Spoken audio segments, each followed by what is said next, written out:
La vie peut parfois être rude et Jean-Baptiste Monnier en sait quelque chose. Ce mercredi 14 juin 2023, le jeune comédien a annoncé une bien triste nouvelle sur son compte Instagram, la mort d'un membre de sa famille dont il était particulièrement proche. Jean-Baptiste Monnier n'était pas prêt à vivre un tel drame.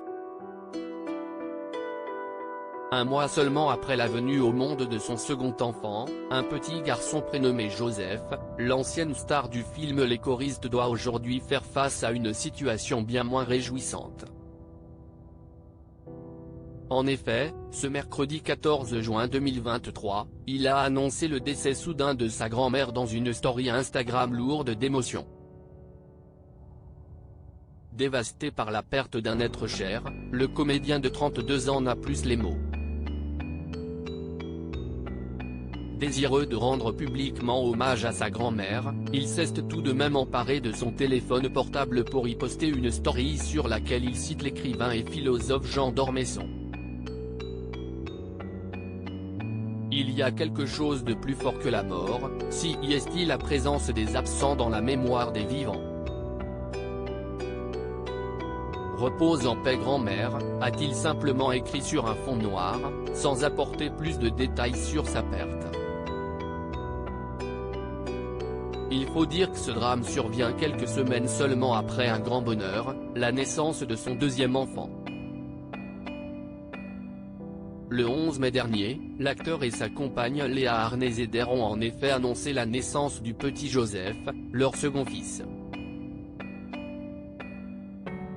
Le premier, prénommé Ezra, est né le 3 septembre 2019.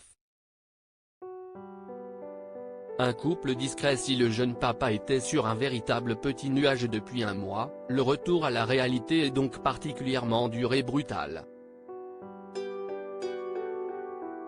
Pour l'instant, Jean-Baptiste Monnier n'a pas évoqué sa perte plus en détail et nul doute qu'il les gardera certainement pour lui et sa famille proche. En attendant, il pourra évidemment compter sur le soutien de sa chère et tendre et sur la présence de ses deux fils pour lui changer les idées. Pour rappel, Jean-Baptiste Monnier et Léa Arnezeder, petite sœur de l'actrice Nora Arnezeder, sont en couple depuis près de 8 ans maintenant mais restent tout de même très discrets concernant leur vie privée. On sait néanmoins qu'ils se sont pacsés en 2020 puisqu'ils l'avaient tous les deux annoncé sur leurs réseaux sociaux respectifs. Un moment très simple immortalisé par un selfie du couple pris devant la mairie du 9e arrondissement de Paris.